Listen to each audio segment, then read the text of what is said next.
Turn your Bibles to the Gospel according to Matthew, chapter 7 and verse 7. మత్తయి సువార్త 7వ అధ్యాయం 7వ వచనాన్ని ఈరోజు క్లుప్తంగా మనం ధ్యానం చేసుకోవడానికి ఈ మాటను చదువుదాం. Ask and it shall be given to you. Seek and you will find. Knock and the door will be open to you. మనందరికీ చాలా సుపరిచితమైనటువంటి వాక్య భాగం. చిన్నప్పటి నుంచి సండే స్కూల్లో ఈ మాటను కంటతా పెడతా ఉన్నాం. అడుగుడి మీకు ఇయ్యబడును. Ask and it shall be given to you. ప్రభువైన యేసుక్రీస్తు ప్రభు వారు చెప్పిన మాట అడుగుడి మీకు ఇయ్యబడును. దీని అర్థం ఏంటంటే మూల భాషలోకి వెళ్ళి మనం ఆలోచన చేస్తే నువ్వు అడిగినప్పుడు పొందుకునేంత వరకు దేవుని అడగాలట. Until you receive it, you should keep on ask God. దేవుణ్ణి అడుగుతూనే ఉండాలి. పొందుకునేంత వరకు దేవుణ్ణి అడగాలి. మన ప్రభువుకు ఒక మంచి పేరు ఉంది. ఆయన ప్రార్థన ఆలకించువాడు. ప్రార్థన ఆలకించువాడు సర్వశరీరులు నీ యొద్దకు వచ్చేదరు. ఆయన ఒక విగ్రహం కాదు, ఆయన ఒక రాయి కాదు, ఆయన ఒక చెట్టు కాదు, ఆయన స్పందించేటువంటి వాడు. మన ప్రార్థనకు ఆయన జవాబునిస్తానని వాగ్దానం చేశాడు. అడుగుడి మీకు ఇయ్యబడి. నా నామం పేరట మీరు ఏదైతే అడుగుతారో, దేవుని చిత్తానుసారంగా ఏదైతే మీరు అడుగుతారో దాన్ని దయచేస్తాను దేవుడు వాగ్దానం చేశాడు. కాబట్టి మనం అడగటం నేర్చుకోవాలి. ప్రభువుని అడిగినప్పుడు దాన్నే ప్రార్థన అన్నారు. ప్రార్థన చేసినప్పుడు దేవుని చిత్తానుసారంగా మనం ప్రార్థన చేసినప్పుడు, ఆయన చిత్తానుసారంగా ప్రార్థన చేసినప్పుడు దేవుడు మనకు అనుగ్రహిస్తాడు. బైబిల్ గ్రంథంలో కొంతమంది అసహజమైన స్థితిలో వారు ప్రార్థన చేశారు, అయినా సరే దేవుడు విన్నాడు. అన్యాచురల్ మూమెంట్స్లో, అన్యాచురల్ యాంబియన్స్లో, అన్యాచురల్ ఎన్విరాన్మెంట్లో ఉండి వారు ప్రార్థన చేశారు, అయినా వారి మొర దేవుడు విన్నాడు. ఒక ఎగ్జాంపుల్ చెప్పండి. అంటే సహజమైన స్థితిలో ప్రార్థన చేయలేదు, కానీ వారు అసహజమైన స్థితిలో ప్రార్థన చేశారు. వారిలో చెప్పాలంటే యోనా గురించి మనం మాట్లాడాలంటే ఎక్కడి నుంచి చేశాడు ప్రార్థన? ఎక్కడి నుంచి చేశాడు? ఫిష్ బెల్లీలోంచి చేశాడండి. యోనా చేప కడుపులో ఉండి ప్రార్థన చేశాడు. మరి దేవుడు విన్నాడా వినలేదా? మీలో చాలామందికి ఒక సందేహం ఏంటంటే చేప కడుపులో ఆక్సిజన్ ఆడుతుందండి. చేప కడుపులో ఒక మానవుడు 3 దినాలు ఉండగలుగుతాడా? అసలు బైబిల్ ఇలాంటి మాటలు రాయబడ్డాయి ఏంటి, ఇలాంటి కథనాలు రాయబడ్డాయి, అది నమ్మచ్చా అని చాలామంది సందేహాన్ని వ్యక్తం చేస్తుంటారు. దేవుని వాక్యాన్ని ఎలా నమ్మాలో చెప్తాను.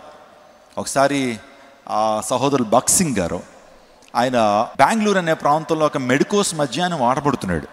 అంటే మెడికోస్ అంటే అందరూ మెడికల్ కాలేజ్ స్టూడెంట్స్ ఉంటారు, వాళ్ళు ఎంబీబీఎస్ చదువుకుంటుంటారు. వారి మధ్య ఇలాగే మాట్లాడుతున్నప్పుడు, యోనా గురించి మాట్లాడుతున్నప్పుడు ఒక మెడికల్ విద్యార్థి లేచి నిలబడి అడిగాడట, సార్ మీరు ఏం మాట్లాడుతున్నారండి? ఒక మనిషి చేప కడుపులో 3 రోజులు ఉండటం సాధ్యమేనా?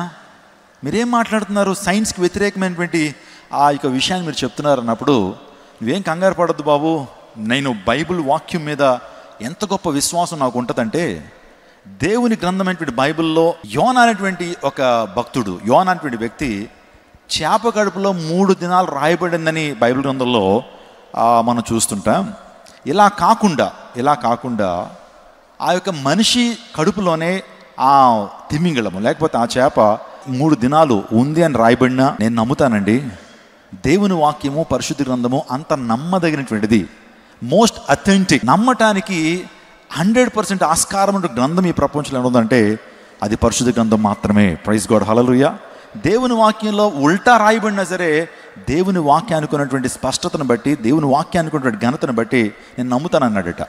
ఈరోజు మన జీవితాల్లో కూడా దేవుని వాక్యాన్ని ఒక చంటి బిడ్డ తన తల్లిని ఏ విధంగా నమ్ముతుందో దేవుని వాక్యాన్ని ఆ విధంగా నమ్మాలి. స్తోత్రం చెప్పండి, హల్లెలూయా. అఫ్కోర్స్ మనకు ఆధారాలు ఉన్నాయి దేవుని వాక్యానికి. ఈ ప్రపంచంలో ఏ మత గ్రంథానికి లేనటువంటి చారిత్రాత్మక, శాస్త్రీయ, పురాతత్వపు ఆధారాలు దేవుని వాక్యానికి మాత్రమే ఉన్నాయి. ప్రపంచంలో నాకు తెలిసి ఒక 1300 మత గ్రంథాలు ఉంటే ఏ మత గ్రంథానికి లేనటువంటి చారిత్రాత్మక ఆధారాలు, పురాతత్వపు ఆధారం అంటే ఆర్కియలాజికల్ ఎవిడెన్సెస్, ఇంకా చెప్పే మ్యానుస్క్రిప్ట్స్ ఎవిడెన్సెస్, అది యొక్క దైవ గ్రంథం అని పిలువబడానికి ఎన్నైతే ఆధారాలు ఉండాలో అన్ని ఆధారాలు కేవలం మన పరిశుద్ధ గ్రంథానికి మాత్రమే ఉన్నాయి. స్తోత్రం చెప్పండి, హల్లెలూయా. దేవుని వాక్యం యొక్క ప్రభంజనం అంత గొప్పది.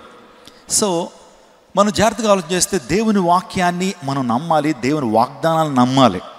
దేవుని వాగ్దానాలను నమ్మినప్పుడే వాటిని మనం స్వతంత్రించుకుంటాం. నమ్ముట నీ వల్ల అయితే నమ్మవానికి సమస్తం కూడా సాధ్యమే. If you believe you will see God's glory. నువ్వు నమ్మితే దేవుని మహిమను చూస్తావు. యోనా చేప గర్భంలోంచి ప్రార్థన చేశాడు, దేవుడు విన్నాడా వినలేదా? విశ్వాసంతో నువ్వు ప్రార్థన చేసినప్పుడు, దేవుని యందు పరిపూర్ణ విశ్వాసంతో నువ్వు ప్రార్థన చేసినప్పుడు, ప్రార్థన ఆలకించేవాడిని యేసుక్రీస్తు ప్రభు వారు, ప్రార్థన ఆలకించేవాడిని మన ప్రభు ప్రార్థనకు జవాబునిస్తాడు. సిలువలో ప్రార్థన చేస్తున్నాడు దొంగ, ఏమండి మరణానికి సిద్ధం అవుతా ఉన్నాడు, ఇంకొక 10-15 నిమిషాల్లో చనిపోతాడు. ఆ టైంలో ప్రార్థించాడు. మీరు జాగ్రత్తగా మత్తయి సువార్త 23వ అధ్యాయము 34 నుంచి ఆ వచనాలు చదివితే, ఆ రెండవ దొంగ సిలువలో ప్రార్థన చేశాడు, తండ్రి నీ రాజ్యానికి వెళ్తున్నప్పుడు నన్ను జ్ఞాపకం చేసుకోండి. Would you like to remember me when you go to your paradise? నీ రాజ్యానికి వెళ్తున్నప్పుడు నన్ను జ్ఞాపకం చేసుకుంటావంటే వెంటనే ఆన్సర్ ఎంత ఫాస్ట్గా పంపించాడు దేవుడు, ఎంత త్వరగా ఆన్సర్ ఇచ్చాడండి ప్రభు. టైం తీసుకున్నాడా? వెంటనే ఆ ప్రార్థన చేయగానే ఆ రెండో దొంగతో దేవుడు మాట్లాడుతున్నాడు, నేడు నీవు నాతో కూడా పరదేశంలో ఉంటావు. నిజమైనటువంటి దేవుడు, లోకరక్షకుడు అయినటువంటి మన ప్రభు ప్రార్థనకు జవాబునిస్తాడు. కొన్ని సందర్భాల్లో ప్రార్థనట మనం ప్రార్థన చేస్తున్నప్పుడు దేవుడు 3 ఆన్సర్స్ ఇస్తాడట. ఆయన ప్రార్థనకు జవాబునిచ్చేటువంటి దేవుడు కాబట్టి when we pray God would give 3 kinds of answers. నీ ప్రార్థనకు దేవుడు ఎస్ అంటాడంట. ఏమంటాడు? ఎస్, అవును నేను ఆన్సర్ చేస్తాను అని ఎస్ అంటాడు. కొన్ని ప్రార్థనలకి నో అంటాడు. ఏమంటాడు? కొన్ని ప్రార్థనలకి నో అంటాడు. అంటే నువ్వు దేవుని చిత్తానుసారంగా నీ ప్రార్థన దేవునికి అంగీకారంగా లేనప్పుడు దాన్ని నో అంటాడు. నీకు ఆల్రెడీ ఒక భార్య ఉంది, మరొక భార్య కోసం దేవుని సభలో ప్రార్థన చేస్తున్నావు. దేవుడు ఏమిస్తాడు ఆన్సరు? ఒక దొంగోడు ప్రార్థన చేస్తున్నాడు, ప్రభువా ఈ రాత్రి దొంగతనానికి వెళ్తున్నానయ్యా, మంచి రాబడి ఉంటే దశమభాగం అనుకున్నాడు అనుకోండి. అటువంటి ప్రార్థనలకు దేవుడు జవాబిస్తాడా? ఆలోచన చేయండి. నో అంటాడు, నీ ప్రార్థనలకు జవాబు రాదయ్యా అని అటువంటి ప్రార్థనలకు జవాబునివ్వడు. మరికొన్ని ప్రార్థనలకు దేవుడు వెయిట్ అంటాడు. ఏమంటాడు? వెయిట్, తగిన కాలం నిన్ను హెచ్చిస్తాను. Appointed time, in his due time God will exalt, God will answer our praise. దేవుడు మనకు జవాబునిస్తాడు. కాబట్టి నేను అడగాలి కదా అని చెప్పి ఏం అడగాలి ప్రభుని? What must we ask God? దేవుణ్ణి ఏం అడగాలి? అడగమన్నారు అని చెప్పి కొంతమంది గొంతెమ్మ కోరికలన్నీ కోరుతూ ఉంటారు. అది కాదు, అడిగే విధానంలో కూడా ఒక పద్ధతి ఉంది. ప్రార్థన అంటే దేవునితో సహవాసము, దేవునితో సంభాషణ అనే మాట మనం వింటున్నాం. Prayer is nothing but A communion and communication with God. దేవుణ్ణి ఏం అడగాలి? ఈరోజున ఇక్కడున్న చాలామంది, వందలాది మంది ప్రజలు ఈ ప్రాంతంలో ఉన్నారు. దేవుణ్ణి ఏం అడగాలి అని ఆలోచన చేస్తే నేను 4 విషయాలు త్వరగా చెప్తాను. ఎప్పుడు గుర్తుపెట్టుకోండి, దేవుణ్ణి ఏం అడగాలంటే పరిశుద్ధ గ్రంథంలో కొంతమంది దేవుణ్ణి అడిగినటువంటివి ఉన్నాయి, ప్రార్థనలో అడిగినటువంటివి ఉన్నాయి. ఏం అడగాలి ప్రతి మానవుడు అంటే, మీరు ఒక జైలర్ ఉన్నాడండి.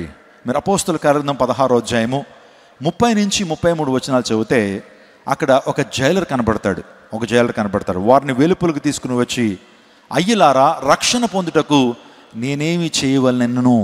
అక్కడ ఉండిపోయేటప్పటికి ఆ పరిస్థితిని వెంటనే చూశాడు చెరసాల నాయకుడు.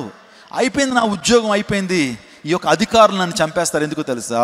వీరందరూ బయటికి వెళ్ళిపోయి ఉంటారు, చెరసాల పునాదులు వణికిని, చెరసాల గోడలు పడిపోయినాయి కాబట్టి అందరూ వెళ్ళిపోయి ఉంటారు, ఇంక నన్ను నీ చంపేస్తారన్న ఉద్దేశంతో తన కత్తి తీసుకొని తను పొడుచుకుంటున్నాడట. He wanted to commit suicide at the time. ఆ టైంలో అపోస్తలుడైన పౌలు శీల ఆ ప్రాంతంలో ఉండి ఒక మాట అంటున్నారు, సహోదరుడా నీకు నీవుగా ఏ హాని చేసుకోవద్దు, మేమందరం ఇక్కడే ఉన్నాం, నువ్వేమి హాని చేసుకోవద్దు, don't commit suicide yourself, we are all here, మేమందరం ఇక్కడే ఉన్నాం అని ఎప్పుడైతే కాన్ఫిడెన్స్తో చెప్పారో ఆ వ్యక్తి చూశాడండి, వీరు సామాన్యమైన వ్యక్తుల్లా కనపట్లేదే, లోక సంబంధమైన వ్యక్తుల్లా వీరు కనపట్లేదే, వీరి మాట విధానం వేరుగా ఉంది, వీరి చూపులు చేతలు నడకలు చాలా విధానం వేరుగా ఉంది, అలా భయంకరంగా కొట్టినా సరే వారిలోంచి పాటలు ఎలా వస్తున్నాయి, అంత భయంకరంగా హింసించినా, కొరడాలతో కొట్టినా, బొండలు వేసి బిగించినా వీరిలో ఆ యొక్క ఆరాధించాలనే భావన ఎలా వస్తుంది? వీరు ప్రత్యేకంగా ఉన్నారే, లోకానికి వింతగా ఉన్నారే అని గమనించినటువంటి చెరసాల నాయకుడు గమనించాడు, వీరు ఆరాధన చేస్తున్నటువంటి దేవుడే నిజమైనటువంటి దేవుడు. ప్రైజ్ గాడ్, హల్లెలూయా. నువ్వు ఒకరిని ఇన్స్పైర్ చేయాలంటే, దేవుని కోసం ఒకరిని గెలవాలి అంటే, ఒకరిని రక్షణలోకి నడిపించాలంటే నువ్వు చెప్పేటువంటి బోధలు కాదు, మన జీవిత విధానాన్ని ప్రజలు అబ్జర్వ్ చేస్తారు, మనకి సాక్ష్యాన్ని ప్రజలు చూస్తారు. ఒక గుడ్డివాడు మరో గుడ్డివాడు ఏనాడు త్రోవ చూపలేడు, ఇద్దరు ఎక్కడికి పడతారు? గుంటలో పడతారు. Our witness will shout more than our preaching. నీ బోధల కంటే నీ సాక్ష్యం ఎక్కువగా కేకలు వేస్తుంది.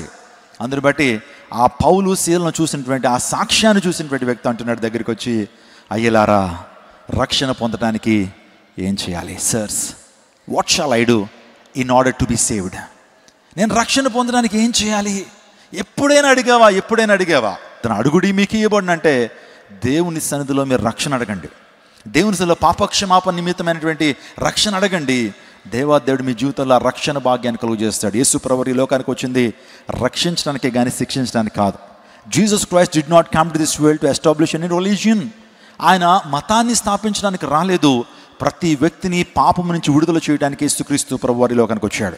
మనిషి యొక్క పాపము నుంచి, అంధకార సంబంధమైన క్రియల నుంచి, దురాత్మ శక్తుల ప్రభావం నుంచి, పాపానికి వచ్చేటువంటి జీతమైన మరణం నుంచి యేసు ప్రభువు రక్షించడానికి వచ్చాడు. అందును బట్టే తన ప్రజలను వారి పాపము నుంచి ఆయనే రక్షించును గనుక ఆయనకు యేసు అని పేరు పెడతారన్నారు. ఈరోజు యేసుక్రీస్తు ప్రభువు వారంటే ఆయన రక్షకుడు కానీ శిక్షకుడు కాదైనా రక్షించడానికి వచ్చాడు. అడుగు ప్రభువుని, అయ్యా రక్షణ నేను పొందటానికి ప్రభువు నేను ఇష్టపడుతున్నాను, నన్ను రక్షించయ్యా, పాపం నుంచి నన్ను రక్షించయ్యా, ఈ వ్యసనాల నుంచి నన్ను రక్షించయ్యా, భయంకరమైనటువంటి ఆ యొక్క పాప సంబంధమైన మనస్తత్వం నుంచి నన్ను రక్షించయ్యా అని ప్రభువుని అడిగితే తన రక్తము చేత నిన్ను అభిషేకించి, తన రక్తము చేత నిన్ను కడిగి నీతిమంతుడిగా చేయగలిగిన సమర్థుడు మన ప్రభువైన యేసుక్రీస్తు ప్రభువు. హల్లెలూయా.